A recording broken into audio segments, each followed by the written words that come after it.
Voilà, donc nous saluons tous nos frères et sœurs qui nous écoutent sur Internet, que le Seigneur continue à vous garder, vous bénir. Nous avons donc la Bible ouverte et nous allons aujourd'hui lire un passage dans le prophète Osée, chapitre 2, et à partir du verset 16. Le titre du message, 5 bénédictions à ta disposition. 5 bénédictions à ta disposition. Osée, le prophète Osée, dans l'Ancien Testament, au chapitre 2 et au verset 16. Et au verset 16. C'est pourquoi, voici, c'est Dieu qui parle, c'est pourquoi, voici, je veux l'attirer et la conduire au désert, et je parlerai à son cœur. Là, dans le désert, là, je lui donnerai ses vignes et la vallée d'Accor comme une porte d'espérance. Et là, elle chantera comme au temps de sa jeunesse et comme au jour où elle remonta du pays d'Égypte. En ce jour-là, dit l'Éternel, tu m'appelleras mon mari et tu ne m'appelleras plus mon maître. J'ôterai de sa bouche les noms des Baals afin qu'on ne les mentionne plus par leur nom. En ce jour-là, je traiterai pour eux une alliance avec les bêtes des champs, les oiseaux du ciel et les reptiles de la terre. Je briserai dans le pays l'arc, l'épée et la guerre, et je les ferai reposer avec sécurité. Je serai ton fiancé pour toujours. Je serai ton fiancé par la justice, la droiture, la grâce et la miséricorde. Je serai ton fiancé par la fidélité et tu reconnaîtras l'Éternel. En ce jour-là, j'exaucerai, dit l'Éternel, j'exaucerai les cieux et ils exauceront la terre. La terre exaucera le blé, le mou et l'huile, et ils exauceront Jisraël. Je planterai pour moi l'Oroshama dans le pays, et je lui ferai miséricorde. Je dirai à l'O-Ami, tu es mon peuple, et il répondra, mon Dieu. Seigneur, quel passage merveilleux, rempli, bourré de promesses formidables. Tu es le Dieu de gloire et nous te parlons, Seigneur, parce qu'un jour tu as ouvert les cieux sur notre vie. Tu as envoyé la lumière dans nos cœurs enténébrés. Et nous te bénissons, Seigneur, pour la joie que nous avons maintenant d'être appelés enfants de toi, de Dieu. Merci, Seigneur. Bénis ce matin la réflexion de nos cœurs, que nous puissions épuiser force et courage. Que cette parole puisse être pour nous un pain frais, un pain nourrissant pour nos âmes affamées. Dans le nom puissant de Jésus, nous te demandons ces choses. Amen et amen. Et tout le peuple dit amen. On peut s'asseoir, frères et sœurs. Alléluia. Gloire à Dieu. 5 bénédictions à ta disposition. Évidemment, à nous de les prendre les unes après les autres. Pourquoi vivrions-nous en dessous des privilèges qui nous sont échus? Vivre en dessous? Non. Nous voulons vivre à la hauteur des privilèges que le Seigneur nous accorde. Pourquoi ne pas laisser le Saint-Esprit prendre contrôle total de nos vies, comme il le veut, où il veut, comme il veut, comme il le désire. Pourquoi ne pas maintenir maintenance en tout temps des meilleures conditions pour que le Seigneur puisse agir comme il le veut, quand il veut et où il veut. Dans le tumulte, et il y en a, et il y en a eu, mais il y en aura encore. Dans le tumulte, c'est uniquement le Saint-Esprit qui peut nous accorder la paix intérieure. Seul l'Esprit de Dieu peut faire cela. Le Seigneur déclare, c'est dans la tranquillité,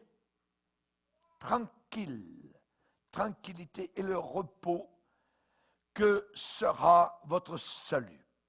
C'est dans le calme et la confiance que sera votre force. Votre force, un chrétien fort, eh bien, c'est quelqu'un qui est calme et confiant. Alléluia. Un chrétien faible est un chrétien qui court ici et là, qui s'en fait, qui monte, qui descend, qui a peur, ainsi de suite, qui tremble, voyez, et qui a très peu de confiance. Comme bien de fois ça nous arrive. C'est arrivé aux disciples dans la barque, au milieu de la tempête, et quand Jésus a ramené le calme, il leur a dit, où est votre foi? Souvent, notre foi, je dirais, s'en va et fait place à la peur, à la crainte, au doute. Dieu est-il là? Dieu prend-il soin? Et évidemment, tout cela nous amène dans des situations que le Seigneur ne voudrait pas. Dieu nous veut dans un état de calme, de repos et de confiance. Total.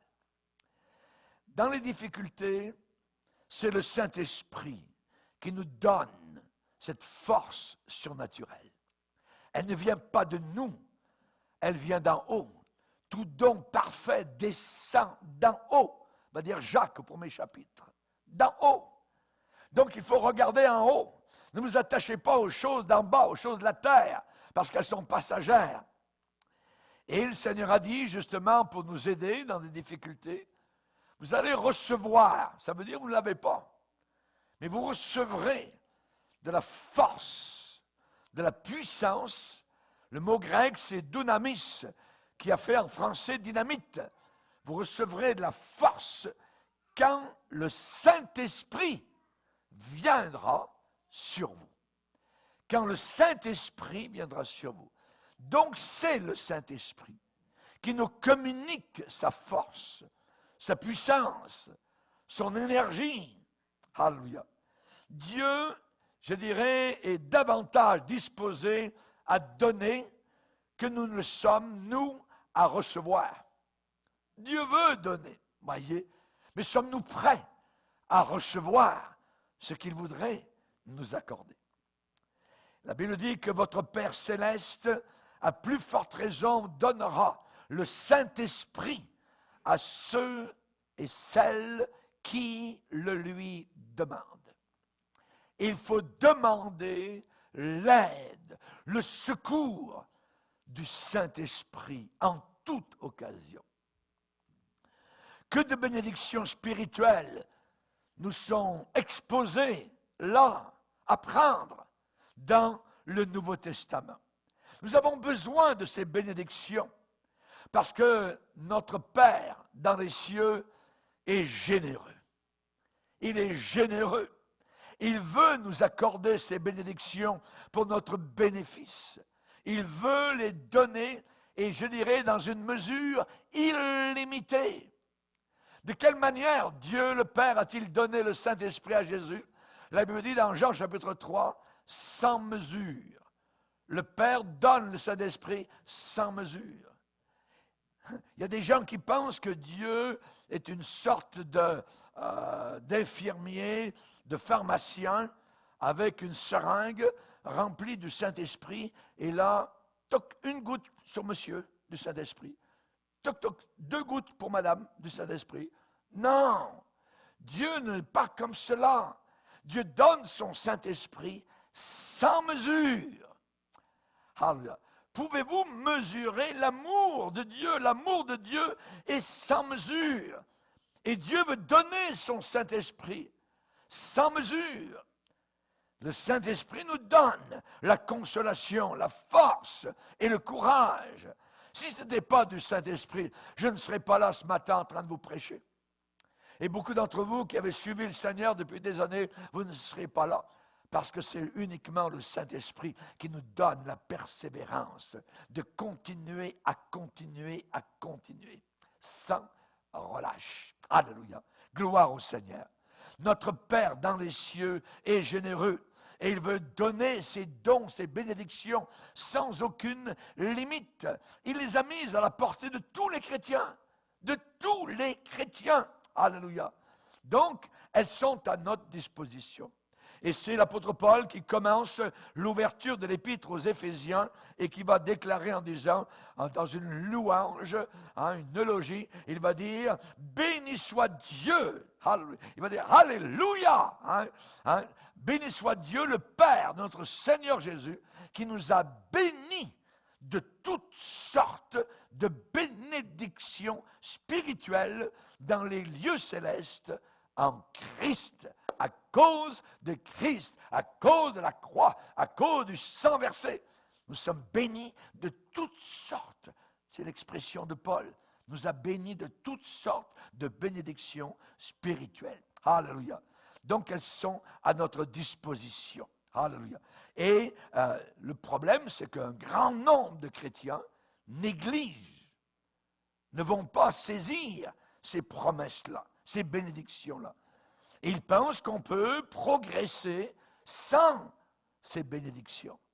Nous en avons besoin régulièrement et constamment. Sinon, qu'est-ce qui va arriver? Eh bien, il se pourrait que nous perdions, comme c'est arrivé à Éphèse, notre premier amour. Le premier amour est très important. Alléluia. Le premier amour, alléluia. Nous avons besoin de le conserver, de rester dans la fraîcheur, ce printemps spirituel. Nous sommes entrés dans un printemps spirituel le jour où nous sommes nés de nouveau. Et nous avons besoin de continuer dans ce premier amour, mais uniquement avec les bénédictions du Saint-Esprit. C'est le Saint-Esprit, alléluia, qui nous garde dans ce printemps spirituel et éternel. Alléluia. Jésus a reproché à l'Église d'Éphèse d'être dans un automne spirituel. Où est ton premier amour? Tu as perdu. Oui, tu travailles, oui, tu fais ci, oui, tu fais ça, tout ça. Mais c'est pas le premier amour. First love. Où est ton premier amour? Il avait disparu à Éphèse. Et Jésus le leur a reproché. Et la Bible dit dans Hébreux chapitre 10, souvenez-vous. Souvenez-vous. Il est bon d'avoir certains souvenirs. Et ici, sur la plaque du Québec, sur nos voitures, nous avons « Souvenez-vous ». Amen. Dans la Bible, ça dit souvent « Souviens-toi ». Souvenez-vous de quoi? Souvenez-vous de ces premiers jours. Les premiers jours où, après avoir été éclairés, vous avez subi des persécutions, vous avez subi des tentations, vous avez été attaqué par Satan et les démons de l'enfer, mais vous avez résisté. Et vous êtes allé même au point que l'on prenne vos biens. Et vous avez accepté avec joie l'enlèvement de vos biens, sachant que vous avez des biens célestes et qui sont bien meilleurs. Premier amour. Souvenez-vous de ces premiers jours. Ces premiers jours. Quand vous avez accepté le Seigneur, s'il y avait eu 5 réunions par semaine, 6 réunions, vous auriez été à toutes les réunions. Vous aviez soif de la parole de Dieu. Alléluia. Si vous aviez pu amener votre lit à l'église, vous l'auriez amené. Parce que c'était trop merveilleux. Il y a un frère qui est au ciel aujourd'hui, voyez, il m'a dit, pasteur, moi si je pouvais amener mon lit, je serais là toutes les réunions, tout le temps. Quelle est la première bénédiction que nous avons reçue? La première bénédiction, n'oubliez jamais, vous êtes nés de nouveau par le Saint-Esprit. C'est le Saint-Esprit qui a commencé en vous ce travail. Nous sommes nés de l'Esprit. La première de ces bénédictions, c'est la nouvelle naissance. Je suis né de nouveau. Pasteur, vous êtes un orgueilleux. Personne n'est certain d'aller au ciel. Non, je ne suis pas orgueilleux. Au contraire, je me suis humilié. Je suis venu à la croix et Jésus m'a donné la bénédiction de la nouvelle naissance. J'ai été pardonné par le Seigneur. C'est une chose essentielle si nous voulons entrer dans le royaume des cieux. Naître de nouveau. Je te pose la question, es-tu né de nouveau? Normalement, tout chrétien sauvé peut dire, oui, pasteur, oui, je suis né de nouveau. Si vous ne pouvez pas répondre à cette question, Là, il y a un problème. Un problème grave. C'est que vous êtes quelqu'un de religieux. Vous pouvez même lire la Bible jusqu'à ce que vos yeux tombent en pourriture sur les pages, mais vous n'êtes pas sauvé, vous allez en enfer. Il faut naître de nouveau. Et Jésus a dit à un homme religieux, imposant, je peux l'imaginer, Nicodème avec une barbe blanche, tout ça, un homme pieux qui priait tous les jours. Il pose la question à Jésus la nuit. Jésus, qu'est-ce qu'il faut faire pour aller au ciel? Hein? Nicodème, toi, un des chefs religieux d'Israël, tu ne sais pas comment aller au ciel? Tu enseignes les autres et toi-même, tu ne sais pas. Je vais te le dire. Il faut que tu naisses de nouveau. Et vous lirez la suite dans Jean chapitre 3. Jésus lui a parlé de la nouvelle naissance. La nouvelle naissance. On entre dans l'Église de Dieu par ce moyen, la nouvelle naissance. Et comme le disait Daniel tout à l'heure au travers des chants, si quelqu'un est en Christ, il est une nouvelle création. Les choses anciennes sont passées et maintenant, toutes choses sont devenues nouvelles. Nous sommes dans le neuf et pour longtemps. Vous aimeriez avoir une voiture neuve tout le temps, qu'elle reste neuve. Et là, si vous voyez qu'elle rouille, ainsi de suite, il va falloir en acheter une nouvelle. Avec la vie chrétienne, nous avons reçu un véhicule neuf. Alors, ce véhicule neuf, appelé vie éternelle, va durer pour toute l'éternité. Alléluia. Si quelqu'un est en Christ, il est une nouvelle création. Les choses anciennes sont passées. Voici que toutes choses sont devenues nouvelles. Alléluia. Nouvelles. Merci Seigneur. Et Jésus a dit à Nicodème, cet homme religieux, ta religion, mets ça de côté, il faut que tu naisses de nouveau. Il faut que tu naisses de nouveau. Tu es arrivé à Saul de Tarse. Saul de Tarse avait sa religion. Un beau jour, il a fallu que Jésus vienne vers lui et vraiment qu'il ait un knockdown, qu'il ait vraiment un knock-out, hein, que Paul soit complètement devant la lumière céleste. Et Jésus lui apparaît. Je suis Jésus que tu persécutes. Mal. Avec toute sa religion, il ne la revenait pas. Pendant 3 jours, il est resté la bouche ouverte. Sans manger ni boire. C'est une expression, évidemment, que j'emploie. Mais il n'a pas mangé ni bu pendant 3 jours. Lui, il pensait faire le bien en tuant, en mettant les chrétiens en prison. Et Jésus lui apparaît, lui dit, tu me persécutes. Je suis Jésus. Comment la conversation a terminé? Paul a dit, que veux-tu que je fasse? Que veux-tu que je fasse? C'était l'abandon, la reddition. Sa vie était totalement bouleversée, chamboulée par la puissance de la nouvelle naissance. Luther était un homme religieux, un enseignant à une université catholique en Allemagne. Il cherchait comment être sauvé. Il jeûnait, se flagellait. C'était un moine. Il n'arrivait pas à trouver. Il est allé regarder à Rome. Il a voyagé au travers de toute l'Europe. Il est allé à son QG, au quartier général de l'Église catholique. Il a vu la corruption partout. Il est revenu, il dit, ça n'a aucun sens. Jusqu'au jour où il a lu dans la Bible, dans Romains, 1er chapitre, où il est dit, dans l'Évangile est révélée la justice de Dieu par la foi et pour la foi. Selon qu'il est écrit, le juste vivra par la foi. Et l'Église catholique a enseigné depuis des siècles, ce n'est pas par la foi, c'est par les œuvres qu'on va au ciel. Si tu es bon, tu vas aller au ciel. C'est un grand mal. C'est un grand mal parce que les gens s'appuient sur leur bonté. Et c'est une méchanceté de s'appuyer sur sa bonté pour aller au ciel. On ne s'appuie pas sur notre bonté pour aller au ciel. On s'appuie sur ce qui s'est passé là, à la croix, au calvaire. Amen. Alléluia. Gloire au Seigneur. Certains agissent comme si Jésus avait dit, pour aller au ciel, il faut que tu te joignes à une église. Il faut que tu sois baptisé. Tu vas être sauvé. Mais Jésus n'a pas dit ça. L'enseignement de Jésus est totalement différent. Jésus a dit, tu as besoin de la vie parce que tu es mort dans tes péchés. Tu as besoin de la vie. Mes paroles sont esprit et vie. Et nous sommes morts dans nos péchés. Et on ne peut pas apprécier, participer aux choses spirituelles qui viennent de Dieu quand on est mort. On n'entend même pas la voix de Dieu. Ce qu'il faut, c'est la vie du Saint-Esprit, la vie de l'Esprit. Et on l'obtient comment, cette vie de l'Esprit? En naissant par l'Esprit de Dieu. La première fois que vous êtes né sur terre, vous êtes né de votre mère. Mais maintenant, il faut naître pour aller au ciel de l'Esprit de Dieu, par le Saint-Esprit de Dieu. Alléluia.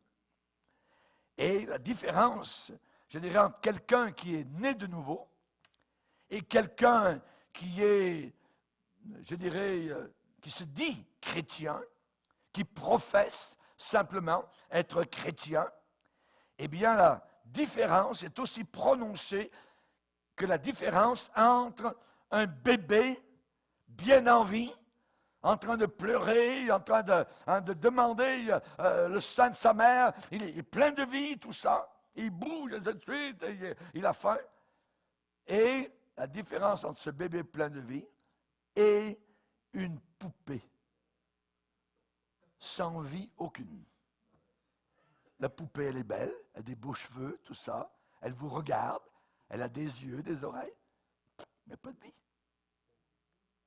Et le chrétien, la chrétienne, supposément, qui n'est pas passé par la nouvelle naissance, c'est une poupée, pas de vie.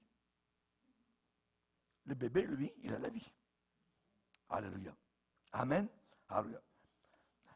Avez-vous cette vie? C'est une vie exaltante. C'est une vie pleine de vitalité.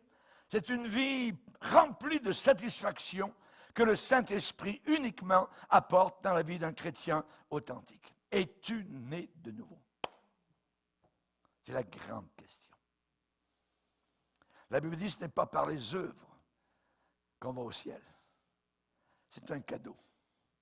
C'est par la foi en Jésus-Christ, dans ce que lui, quelqu'un d'autre, a accompli pour nous. Alléluia.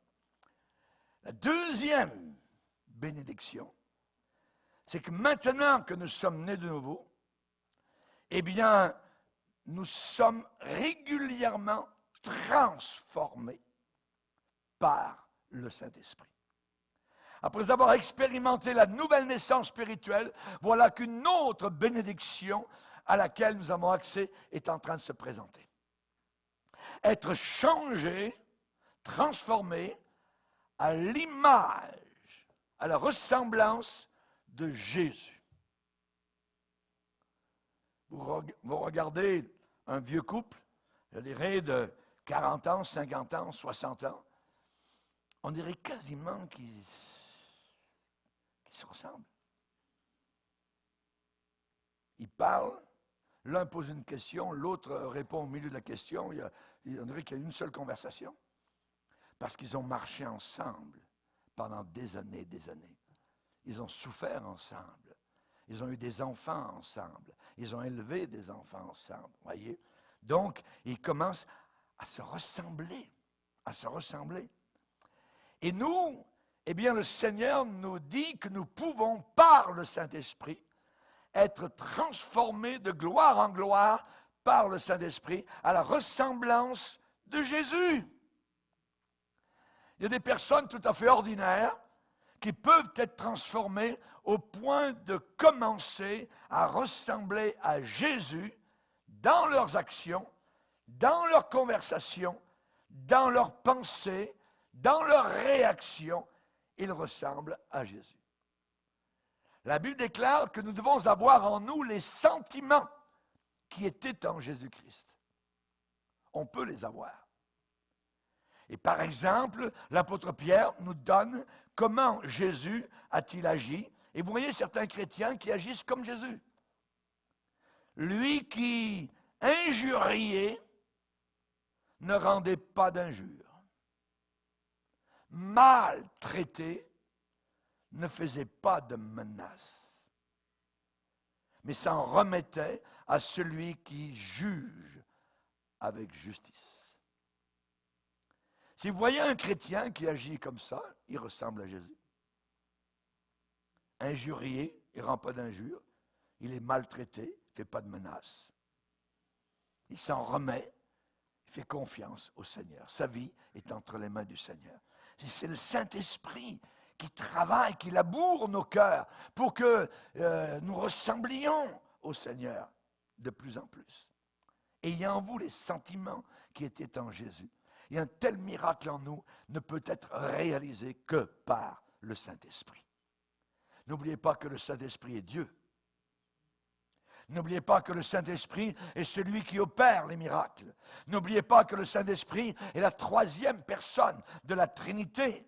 Plus nous étudions le personnage de Jésus dans les Écritures, plus le Saint-Esprit nous transforme à l'image de Jésus. Et la Bible dit de gloire en gloire, de connaissance en connaissance, de sainteté en sainteté. Alléluia. Merci Seigneur. Le Saint-Esprit n'est pas une chose. Non. Quand la Bible décrit le Saint-Esprit, elle se sert de pronoms. Vous connaissez la grammaire française? Les pronoms. Le Saint-Esprit, c'est il.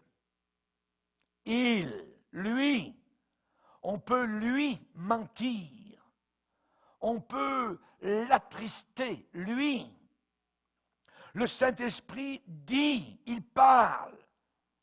Si tu entends la voix du Seigneur, n'endurcis pas ton cœur. Il parle. C'est une des trois personnes de la Trinité. C'est une des trois personnes de la divinité. Et nous voyons cela dans différents passages. Regardez dans 1 Pierre. Dans 1 Pierre, au premier chapitre, vous allez voir la Trinité. 1 Pierre, premier chapitre, verset 2. On parle des chrétiens, donc ils sont élus selon la prescience de Dieu le Père. Donc on a le Père. Le Père, donc, est présent là. Élu selon la prescience de Dieu le Père. Première épître de Pierre, premier chapitre, verset 2. Ensuite, par la sanctification de l'Esprit. Le Saint-Esprit nous sanctifie, nous met à part. Et ensuite, afin qu'ils deviennent obéissants et qu'ils participent à l'aspersion du sang de Jésus-Christ. Nous avons là la Trinité. C'est un exemple, il y en a beaucoup d'exemples dans la Bible. Donc, prescience de Dieu le Père, sanctification de l'Esprit et aspersion du sang de Jésus-Christ. Nous avons la Trinité. Les premiers chrétiens disaient, vous voulez voir la Trinité, descendez au Jourdain. Au Jourdain, Jésus se fait baptiser par Jean-Baptiste dans l'eau pour identification avec les pécheurs, sans qu'il ait commis un seul péché. Nous avons le Père qui parle du haut des cieux. Celui-ci est mon Fils bien-aimé en parlant de Jésus. Le Saint-Esprit descend sur Jésus sous la forme d'une colombe. Donc nous avons le Père, nous avons le Saint-Esprit, nous avons Jésus. On a dans Apocalypse, premier chapitre, la Trinité. Il y a beaucoup d'exemples, mais on va donner quelques-uns. Apocalypse, premier chapitre. Apocalypse, premier chapitre. Il est dit au verset 4, Jean, aux 7 églises qui sont en Asie, que la grâce et la paix vous soient données de la part de celui qui est, qui était et qui vient. Voyez, on parle ici de Dieu le Père et de la part des 7 esprits. On parle du Saint-Esprit sous 7 formes. Voyez, esprit de gloire, esprit de... ainsi de suite. Les 7 esprits qui sont devant son trône. L'Esprit de Dieu est devant le trône. Et de la part de Jésus-Christ, le témoin fidèle. Donc, on a encore là la Trinité. Merci Seigneur. Donc, on voit que le Saint-Esprit se distingue, se différencie de Dieu le Père et de Dieu le Fils. Mais cependant, en même temps, il est un avec le Père et avec le Fils. Ça, je ne comprends pas. Voyez, il n'y a personne qui peut comprendre ça ici-bas sur terre. Mais c'est une réalité que nous comprendrons là-haut dans le ciel. Alléluia. Quand Dieu nous fait renaître par le Saint-Esprit, il commence à nous changer à l'image spirituelle de son Fils Jésus. Parce que le Fils est l'image du Dieu invisible. La Bible dit dans Hébreux 1er chapitre que Jésus, il est l'empreinte de la personne de Dieu. L'empreinte. Quand vous placez vos pieds dans la neige et qu'ensuite vous regardez vos empreintes, voyez, eh bien l'empreinte est exactement ce que sont vos souliers. Et Jésus est l'empreinte exacte du Père. Alléluia. Exact. Jésus dit, celui qui m'a vu a vu le Père. Il est exactement comme le Père. Alléluia. Merci Seigneur. Ensuite, troisième bénédiction. Non seulement nous sommes nés de nouveau par le Saint-Esprit, non seulement nous sommes transformés par le Saint-Esprit, troisièmement, nous sommes fortifiés par le Saint-Esprit. Fortifié, ça veut dire rendu fort par le Saint-Esprit. Quand vous voyagez parfois sur des routes de campagne, par une belle après-midi, vous voulez faire un petit tour, tout ça, parfois vous voyez sur des ponts, vous traversez des ponts, et il y a des panneaux, voyez, pour avertir, pour prévenir, quand vous traversez certains ponts. Et c'est marqué « danger ». Parfois, il y a, ce pont, on marque un tonnage, que si le véhicule dépasse ce tonnage, ça peut mettre évidemment votre vie en danger et le pont. Donc, on a des avertissements pour prévenir les usagers du pont. Certains chrétiens sont comme ces ponts. Il y a une limite au poids qu'ils peuvent supporter. Amen. Donc, attention, ce pont ne peut supporter que so much. Voyez? Limite 5 tonnes. Si vous dépassez, croc. Mais c'est merveilleux. Parce que dans la Bible, il est dit, aucune tentation ne vous est survenue qui n'ait été humaine. Mais Dieu qui est fidèle ne permettra pas que vous soyez éprouvés, chargés au-delà de vos forces. Mais avec l'épreuve, avec la tentation, il préparera aussi un autre pont. Amen. Ici, on avait un vieux pont, commençait à être en danger à Montréal. Ils ont fait un nouveau pont. Dieu est comme cela. Quand il voit que le chrétien, le vieux pont commence à rouiller, craquer, tout ça, le Seigneur va placer un nouveau pont, tout neuf. Et là, il y a une force nouvelle qui nous est accordée pour traverser sans danger. Et quand vous avez traversé, vous retournez, mais comment est-ce que j'ai pu traverser? Le Saint-Esprit nous a permis de traverser cette épreuve qui était si dure, qui était si difficile. Vos larmes salées ont coulé sur vos joues jour et nuit. Vous avez passé au travers. Bravo. S'il y a un fardeau supplémentaire, parfois que les chrétiens ne s'attendent pas, certains vont s'effondrer. Ils vont s'effondrer. Ils ne peuvent pas le supporter. Et ça nous revient justement, on revient à l'histoire des terrains de Jésus, où certains croient pour un temps. Mais quand la difficulté est trop grande, moi je me retire. Mais nous ne sommes pas de ceux qui se retirent pour se perdre. Nous sommes de ceux qui ont la foi, qui demandons l'aide du Saint-Esprit pour aller de l'avant, pour marcher jusqu'au bout. Alléluia. Gloire au Seigneur. Amen. Dieu veut fortifier son peuple. Le drame, c'est que beaucoup de chrétiens essaient de porter leur propre fardeau en comptant sur leur propre force. Si vous comptez sur vos propres forces, quand vous voyez le danger, quand vous voyez la difficulté, voyez, vous ne passez pas par le pont. Vous reculez et vous allez en arrière. Mais le vrai chrétien va dire, je vais passer par ce pont. Parce que le Saint-Esprit est avec moi, Parce que si je dois passer, c'est parce que le Seigneur désire, veut que je passe au travers. Et je vais passer avec sa grâce. Alléluia. Merci Seigneur. Donc nous ne sommes pas des gens dramatiques. Nous ne dramatisons pas les situations. La Bible dit, ce n'est ni par la puissance humaine, ni par la force, mais par le Saint-Esprit. Qui es-tu, grande montagne, grande difficulté, grande épreuve? Tu seras aplani. Parce que ce n'est pas par la force humaine, par la puissance humaine, mais par le Saint-Esprit de Dieu. Alléluia. Comment est-ce qu'un alcoolique ou une alcoolique peut être délivré soudainement? Une nouvelle sœur me téléphonait, pasteur, j'ai été délivré de l'alcool le moment où j'ai accepté Jésus-Christ. Je n'ai pas retouché une seule goutte d'alcool. Ça s'est passé miraculeusement et je bénis le Seigneur. Il y en a une de l'extérieur qui nous écoute sur Internet, elle veut venir faire un tour à l'église. C'est Dieu, c'est le Saint-Esprit. Ce n'est pas les résolutions, ce n'est pas les aha, aha, aha. Non, non, non, non, non, no way. No way. La puissance du Saint-Esprit accomplit des miracles. Dieu est pour nous un refuge. Et nous sommes sans crainte quand la terre est bouleversée. Psaume 46. Nous sommes sans crainte quand la terre est bouleversée. Alléluia.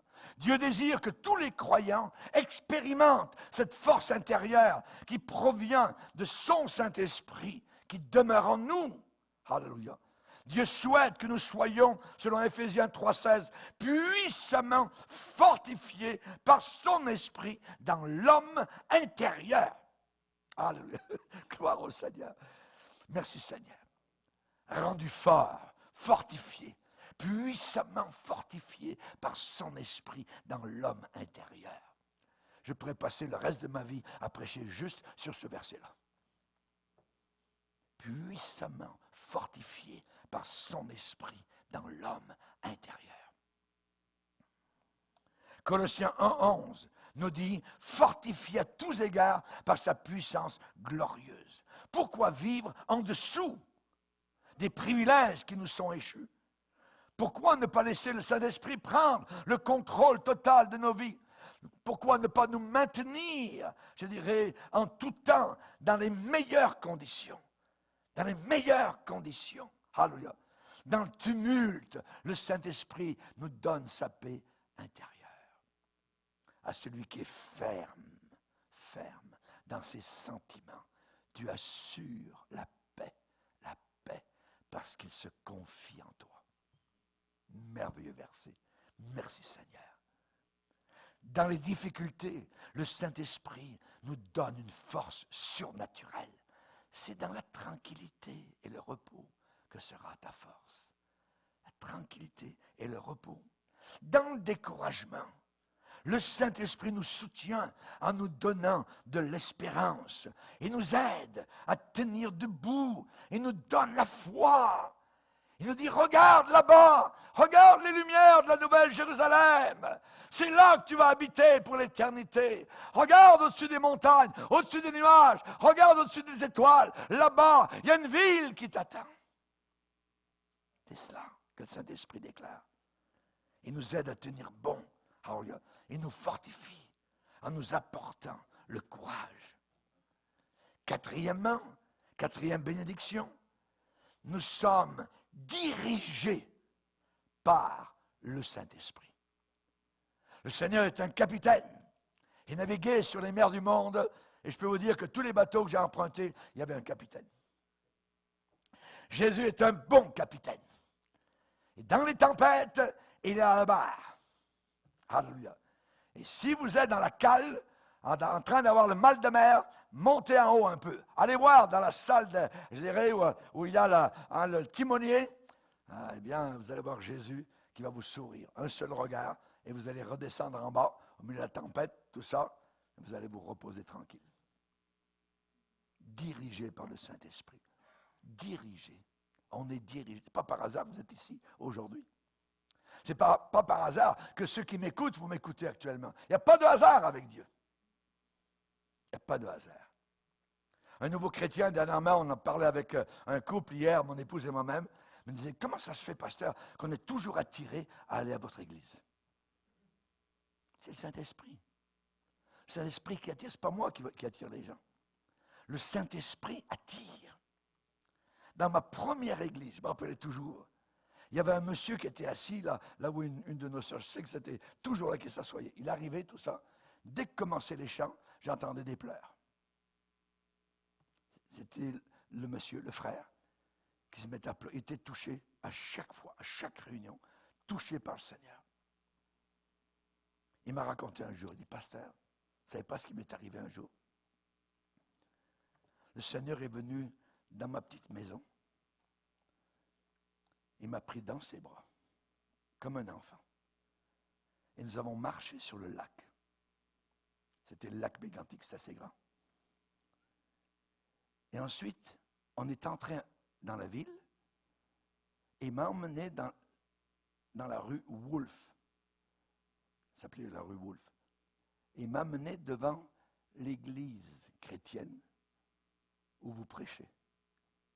Et le Seigneur m'a dit, c'est ici que tu vas venir m'adorer. Il est parti. J'ai dit, merci Seigneur. Je n'avais jamais entendu un témoignage semblable de ma vie. Dieu est tout puissant. Il sait où conduire. Il sait où diriger. Il sait où la véritable parole de Dieu est annoncée. Il connaît tout. On est dirigé par le Saint-Esprit de gloire. Il y a quelqu'un qui nous guide tout au long de notre vie. Il n'y a pas de hasard sur cette terre avec Dieu. Le Saint-Esprit nous dirige de jour comme de nuit. De jour, quand le soleil brille, comme quand la nuit tombe sur notre vie personnelle. Il est là, comme les enfants d'Israël. Dieu les dirigeait le jour et la nuit. Le jour, il y avait une colonne de nuée qui montait dans les cieux. Et lorsque la colonne bougeait, le peuple devait faire bagage et suivre la colonne, là où ils étaient dirigés. C'était un symbole du Saint-Esprit. La nuit, c'était une colonne de feu qui montait à des centaines de mètres dans les airs, qui éclairait tout le camp de 2 à 3 millions de personnes. Imaginez que vous ayez au-dessus du centre de la ville de Montréal une colonne de feu qui éclaire terriblement. Jusque sur la rive sud, jusque sur la rive nord. C'est comme cela que Dieu, donc, éclairait son peuple la nuit. Symbole du Saint-Esprit. Dieu nous dirige. Dieu nous dirige. Nous ne sommes pas le jouet du hasard. Alléluia. Il nous protège dans le calme et dans la tempête. Il est là. Quand on est poursuivi par l'ennemi, comme les enfants d'Israël étaient poursuivis par les armées de Pharaon, Dieu, l'ange de l'Éternel, qui était en avant, toc, est passé en arrière d'eux et a fermé la marche des enfants d'Israël. Et il y avait là une colonne qui éclairait le côté des enfants d'Israël et qui était toute noire du côté des Égyptiens. Dieu les protégeait. Nous sommes protégés. Alléluia. Nous sommes dans la lumière. Nous étions auparavant avec les Égyptiens dans la nuit. Maintenant, nous sommes dans le camp du Seigneur. Alléluia. Le Saint-Esprit, c'est lui qui a dit, mettez-moi à part tel et un tel qui seront missionnaires, qui partiront prêcher la parole de Dieu au loin. Relisez Actes des Apôtres. Le Saint-Esprit nous enseigne ce que nous avons à connaître. Tant de choses à connaître, si peu de temps. Tant de choses. Enseigne-moi, Seigneur. Enseigne-moi ta vérité. Conduis-moi pas à pas dans la vie de la foi. Illumine ma voie. Enseigne-moi quand je suis triste, fatigué, lassé. Enseigne-moi quand j'arrive pas à te voir, Seigneur, dans les temps de tristesse, dans les temps de détresse, Seigneur, s'il te plaît, dans ma faiblesse, enseigne-moi. Quand le doute est en moi, enseigne-moi. Quand obscure est ma voix, enseigne-moi. Quand le soleil revient, quand tout brille sur mon chemin, lorsque je tiens ta main, enseigne-moi. Et tant que je vivrai, enseigne-moi. Jusque dans l'éternité, enseigne-moi. Alléluia. Dirigé par le Saint-Esprit. Si nous sommes nés de l'Esprit, on peut aussi être dirigé par le Saint-Esprit. Dirigé dans un futur mariage, dirigé dans un travail, dirigé dans un déménagement, dans toutes sortes de choses. Le Seigneur est là pour nous aider et pour nous diriger. Il est dit, tous ceux qui sont conduits par l'Esprit de Dieu sont fils de Dieu. Alléluia. Si vous êtes conduits par le Saint-Esprit, vous n'êtes plus sous la loi. Vous n'êtes plus sous la loi, vous êtes sous la grâce de Dieu. Alléluia. Merci Seigneur.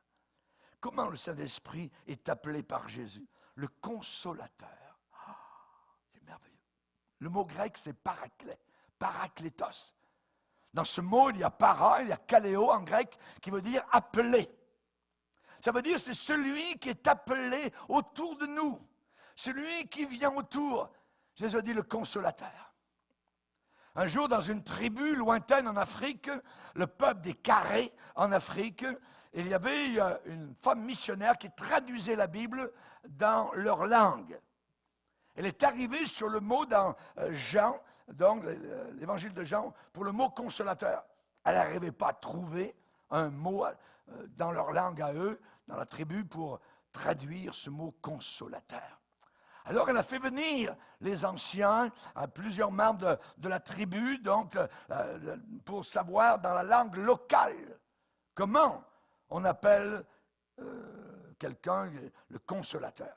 Le consolateur. Voyez, ce nom qui est donné donc par Jésus pour le Saint-Esprit. Cette femme missionnaire a expliqué donc à ces gens-là la façon dont le Saint-Esprit nous encourage, le Saint-Esprit nous exhorte, le Saint-Esprit nous reprend, le Saint-Esprit nous protège, il nous guide, il nous dirige, il nous fortifie, il nous console. Elle leur a expliqué ce que faisait le Saint-Esprit. Et en fin de compte, finalement, il y a quelqu'un qui, au travers du groupe, s'est exclamé. Il a dit, « Oh, Madame la missionnaire, si quelqu'un faisait cela pour nous, tout cela, nous dirions, c'est celui qui se penche sur nous. » Ah oui. Ah ben on va marquer dans votre traduction, le Saint-Esprit, celui qui se penche sur vous. Ils ont expliqué. Ils ont expliqué que dans leur tribu, lorsqu'ils partaient en forêt, donc dans les lieux sauvages, pour des jours et des jours, il y avait des porteurs. Et le porteur, donc, qui tout le jour supportait un lourd fardeau, parfois, hélas, tombait malade, parfois trébuché sur la piste à cause, vraiment, c'est très lourd à porter. Et tout ce qui lui restait à faire à ce porteur, eh bien, c'était de s'étendre le long du chemin jusqu'à ce qu'il soit tué, mangé par un animal sauvage, jusqu'à ce que les animaux sauvages en fassent leur proie. Et ils ont dit à la dame missionnaire, mais ce porteur, tellement fatigué, attendant la mort, si quelqu'un vient à passer, il va se pencher sur lui, il va le prendre et le conduire en sécurité. Ils disent de cette personne, c'est celui qui se penche sur nous. Le consolateur, le paraclet, celui qui vient autour de nous, qui se penche alors que nous sommes épuisés, découragés. Le mot que nous avons en français, le consolateur. Le Saint-Esprit C'est merveilleux. Merci Seigneur. Toutes les fois, tu nous as consolés. Tu nous as consolés. Alléluia. Et c'était l'expression exacte, désirée et voulue par la dame missionnaire. Elle a utilisé ce mot donc pour traduire consolateur.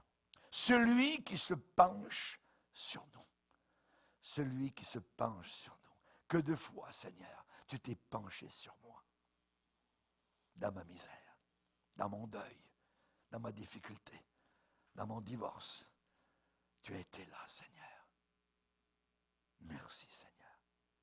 Le Saint-Esprit est celui qui est venu à notre secours. Celui qui nous conduit en sécurité tout au long du chemin jusqu'à notre demeure céleste. Alléluia. Oui, le bonheur et la grâce m'accompagneront tous les jours de ma vie et j'habiterai dans la maison de l'Éternel. Il me conduit près des eaux paisibles. Il vous conduira dans toute la vérité, a dit le Seigneur Jésus.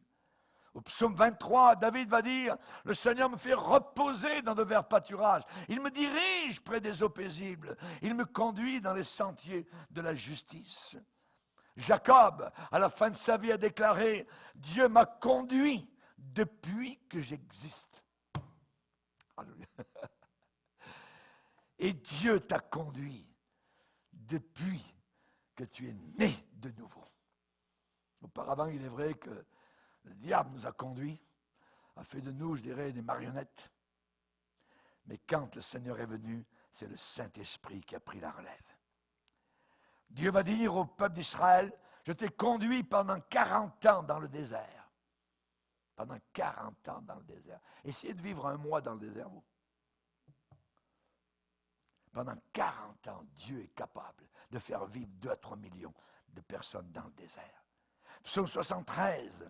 Tu me conduiras sur la terre par ton conseil, puis tu me recevras dans la gloire. Que c'est beau. Puis tu me recevras dans la gloire. Mais sur la terre, tu vas me conduire par ton conseil. Le conseiller, c'est l'Esprit de Dieu, le Saint-Esprit. Psaume 143, 10. Que ton bon esprit me conduise sur la voie droite. Il sera notre guide jusqu'à la mort. Psaume 48. Psaume 48, 15. Voilà le Dieu qui est notre Dieu éternellement et à jamais. Il sera notre guide jusqu'à la mort. Alléluia. Et pour nous personnellement, quand nous parlons évidemment de notre Dieu, le Père, amen, qui est si merveilleux et si bon et qui nous a donné Jésus, son Fils, il est dit que celui pour qui et par qui sont toutes choses et qui voulait conduire à la gloire beaucoup de fils. Et j'ajoute de filles. Amen. Alléluia. Gloire au Seigneur. C'est ça. Il veut nous conduire à la gloire. Joanne, notre sœur, est dans la gloire. Alléluia. Et je suis certain à 120%, elle ne veut pas revenir. Elle est dans la gloire. Alléluia. Comme vous, elle s'est assise sur ces chaises Bourgogne sur lesquelles vous êtes. Aujourd'hui, elle est assise auprès du Sauveur. Alléluia. Reposant. 5e bénédiction, être rempli du Saint-Esprit. Rempli. Ça veut dire ça peut même déborder. Overboard. La mesure avec laquelle le Saint-Esprit nous contrôle, avec laquelle le Saint-Esprit nous transforme, nous fortifie, nous guide, nous enseigne, tout dépend de cela. Tout dépend de cela. Si on le veut, on peut se contenter. Oh oui. On peut se contenter de ne lui donner qu'une partie de nos vies. Ou bien, on peut tout lui donner. Tiens, Seigneur, prends toutes les clés de ma vie. Nous chantons, oui, prends tout, Seigneur. Est-ce vrai? Beaucoup de chrétiens ne croient pas ce qu'ils chantent. Ils disent, Seigneur, prends ça, mais pas ça. Hey, Seigneur, tu vas trop loin. Dis au Seigneur, oui, prends tout, Seigneur. La meilleure chose qui peut vous arriver ici-bas sur la planète Terre, sur le ciel bleu de la Terre, c'est la volonté de Dieu Par cette volonté, elle est parfaite, elle est la meilleure, elle est tout ce qu'il y a de mieux pour vous, ici-bas sur terre. Seigneur, non pas ma volonté, mais que la tienne se réalise. Alléluia. Amen. Nos vies sont comme une grande maison, avec de nombreuses pièces. Certaines pièces sont remplies, oui, mais elles sont remplies par l'ambition personnelle. D'autres pièces sont occupées par nos relations. D'autres pièces sont occupées par nos business, nos affaires. D'autres pièces sont occupées par les plaisirs, les activités qui peuvent soit plaire ou déplaire à Dieu. Mais il y a toutes sortes, évidemment, donc de pièces. Si le Saint-Esprit de Dieu est restreint, il ne pourra pas agir comme il l'aurait voulu. Comme il l'aurait voulu. Le Saint-Esprit est un gentleman, il est courtois, il est sensible, voyez. Il n'entre jamais dans une pièce s'il n'a jamais été invité. Il n'entre pas. Il faut qu'il soit invité. Il peut être l'évité ou il peut être l'invité. À nous de choisir. Vous pouvez très bien ne souhaiter sa présence que dans certaines pièces de votre vie personnelle. Seigneur, entre ici, mais ne va pas dans cette autre pièce. Ou bien vous pouvez, si vous le désirez, ouvrir toutes grandes les portes de votre vie et lui dire, Seigneur, prends place dans toutes les parties de mon être. Occupe chaque pièce, du grenier jusqu'à la cave. Entre dans toutes les pièces, sanctifie-moi totalement par ta présence. Je ne veux être que ce que tu veux que je sois. Je ne veux pas être autre chose. Je désire que tu me contrôles entièrement. Je te soumets toutes choses, tout mon amour, toutes mes ambitions, tout mon futur, tout mon temps, tous mes talents, tout ce que je suis, tout ce que j'ai, tout ce que je possède, tout ce que j'espère avoir, je te soumets tout, Seigneur.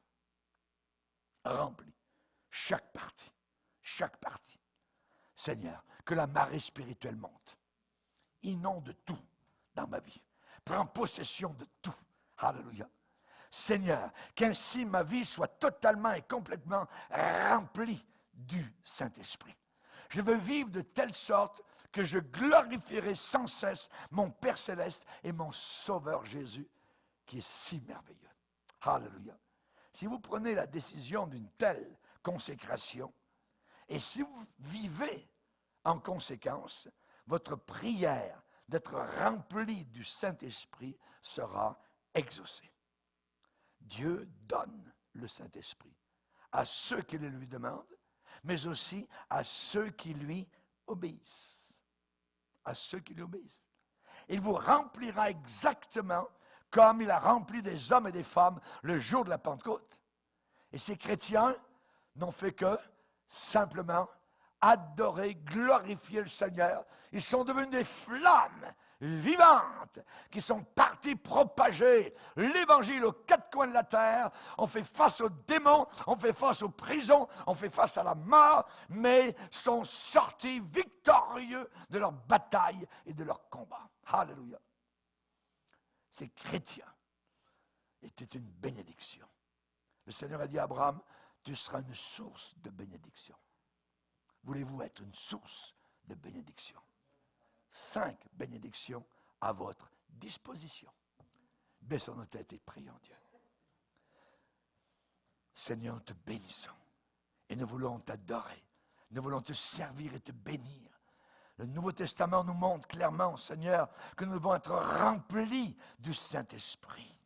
Aide-nous, Seigneur Jésus, à être remplis, à déborder de l'esprit de gloire, l'esprit de force, l'esprit de sainteté, l'esprit d'encouragement, l'esprit de pureté, Seigneur, l'esprit de discernement. Alléluia. Dans le nom puissant du Sauveur Jésus, et à cause de son œuvre à la croix, nous te prions ces choses. Amen et amen. Et tout le peuple dit Amen. Alléluia. Levons-nous ensemble devant le Seigneur.